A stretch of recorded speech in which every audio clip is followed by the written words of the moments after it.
जो ओडिशा गठन करिवार जो भली ओडिशा गठन करिवार स्वप्न से मैंने देखी आज सेटा संपूर्ण ही नहीं।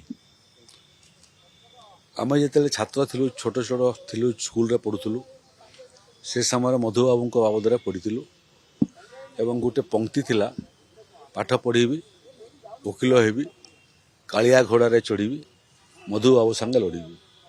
ये पंक्ति मते जीवन रे बहुत प्रभावित करथिला एवं एते प्रभावित थी जे तांकर पदांक अनुसरण करी मु आईनजीवी हो गली। मधुबाबू परवर्ती अवस्था व्यवस्थापक को मध्य निर्वाचित हेली।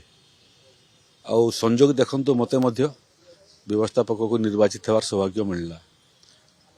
तार संगे संगे आहुरी गोटे संजोग है जे मधुबाबू नुआ ओडिशा गठन करने भाषा भित्तिक प्रदेश गठन करने केते अहरह संग्राम करथिले। आज से समस्या तैयारी होउची। से कुटिया समस्या हो कि छत्तीसगढ़ सहित पानी आवंटन समस्या हो कि पश्चिम बंगाल सांगे सीमार समस्या हो कि झारखंड सांगे आनुषांगिक समस्या हो, ये जिते समस्या ओडिशा गठन पर तैयारी होती ताकू मध्य समाहित करने मते जड़े प्रदेशर मंत्री भाव में काम कर सुजोग मिलूँ।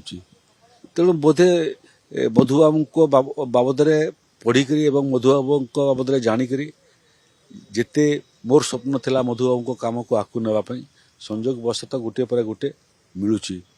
महाप्रभु जगन्नाथ आशीर्वाद करंतु आमको जे मधुबाबूंकर जहाँ इच्छा थिला स्वप्न थिला ताकू आहुरी दुई पाद आगू नापी जो शक्ति सामर्थ्य एवं धैर्य दरकार महाप्रभु जगन्नाथ आमको से शक्ति सामर्थ्य दिंतु।